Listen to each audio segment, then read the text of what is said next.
पावसाळ्यासाठी जिल्हा रुग्णालय सज्ज, संपूर्ण जिल्ह्यात कशी यंत्रणा उभारणार? डॉक्टर कैलास पवार यांनी दिली माहिती। पाऊस वेळेवर पडणार असल्याचे संकेत वेधशाळेने दिल्यानंतर ठाणे जिल्ह्यात आरोग्याचा प्रश्न उद्भवलाच तर यावर त्वरित उपाययोजना करण्यासाठी ठाणे सिव्हिल रुग्णालयाचे जिल्हा शल्यचिकित्सक डॉक्टर कैलास पवार यांनी वैद्यकीय अधीक्षक आणि शल्यचिकित्सक यांच्यासोबत मान्सूनपूर्व आपत्ती व्यवस्थापन आढावा ऑनलाईन बैठक नुकतीच घेतली। सर्प, विंचूदंश, साथरोग, चक्रीवादळ, अपघात, भूस्खलन, पूर परिस्थिती सारख्या नैसर्गिक आपत्तीवेळी सर्व सरकारी रुग्णालयात रुग्णांची काळजी कशी घ्यावी याविषयी मार्गदर्शन केले।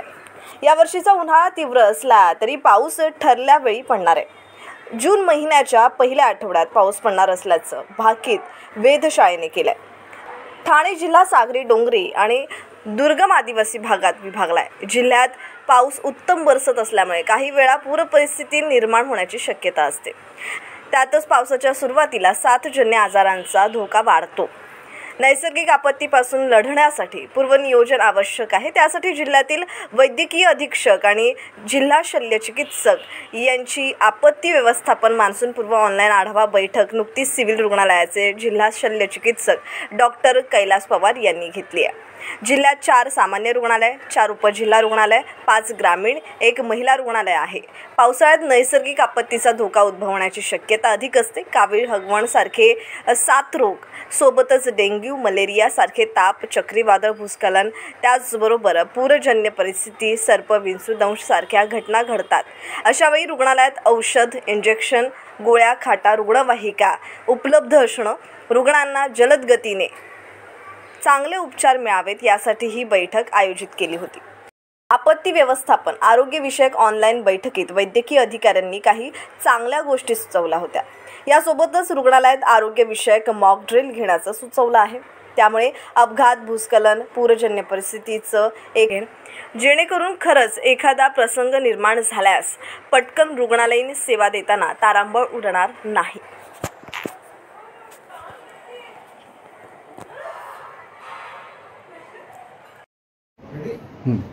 सर, काय सांगाल? पावसाळ्यापूर्वी आपण आरोग्याची नागरिकांच्या आरोग्याची काळजी घेतात, तर कशा प्रकारे तयारी आहे आपल्या रुग्णालयाची? आताच आम्ही सगळ्या जिल्ह्यातली जेवढे मेडिकल सुपरिटेंडेंट गव्हर्नमेंट हॉस्पिटल्स आहेत यांची मीटिंग घेतो आहे आणि सध्याच्या घडीला जे काय आता पावसाळा आता मे महिना जवळपास अर्धा होत आला आहे। ETO वाढली, कदाचित पाऊस लवकर याची शक्यता पण आहे।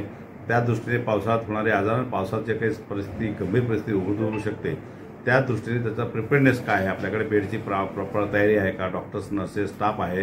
दुसरी गोष्टी महत्त्वाचे मेडिसिन्स आहेत। पावसाळ्यामध्ये स्कॉर्पियन बाईट, स्नेक बाईटचे खूप जास्त केसेस पण येतात, तर त्याच्यासाठी जे लागणाऱ्या वॅक्सिन्स आणि इंजेक्शन्स अवेलेबिलिटी, त्याच्यानं जे काही जे आजार येऊ शकतात किंवा डेंग्यू, लेप्टोस्पायरासारखे आजार येतात यांच्यासाठीचे मेडिसिन्स अवेलेबिलिटी आणि जनरल जे जुलाब वगैरे किंवा व्हायरल फिवर कुठले तरी येऊ शकतात याची सगळी तयारी आणि एकंदरीत हॉस्पिटलचं किती प्रिपेअरनेस आहे किंवा असं डिझास्टर जर काही झालं तर त्यासाठीची आपली तयारी। तुम्ही आता बघितलं काही काही ठिकाणी लँड स्लायडिंग होते, मग त्या रेस्क्यू ऑपरेशन करणं त्यासाठीचं ते ॲम्ब्युलन्सची तयारी की ॲम्ब्युलन्स, डॉक्टर्स, अवेलेबिलिटी ह्या सगळ्या गोष्टी एकंदरीतच जिल्ह्यात आपत्तीबद्दल जर काही घडलं, कुठला ॲक्सिडेंट असेल किंवा काय असेल तर त्या दृष्टीने आम्ही ती टीम पण फॉर्म केली आहे। प्रत्येक तालुकावर टीम आहे, तिथे कुठे डिझास्टर घडलं तर ती टीम अलर्ट मोडवर असेल, आम्ही इमिजिएटली त्या टीमला पाठवण्याचं ते नियोजन आहे। जसं फॉर एक्झाम्पल गेल्या वर्षी पावसाळ्यातच इथलं समृद्धी महामार्गाचा एक पूल पडला होता, त्यावेळेस आमची जवळपास 4 टीम तिथे लोकांना मदत करण्यासाठी पोहोचली होती। तर असंच ह्या क्विक रिस्पॉन्स टीम पण आम्ही करून घेतो आहे। त्या दुसऱ्या जिल्ह्याचा आजचा आढावा आहे आणि त्या व्यतिरिक्त हॉस्पिटलचे इम्प्रूव्हमेंट आणि मेडिसिनबद्दलचा सगळ्या गोष्टीचा आढावा घेतो आहे।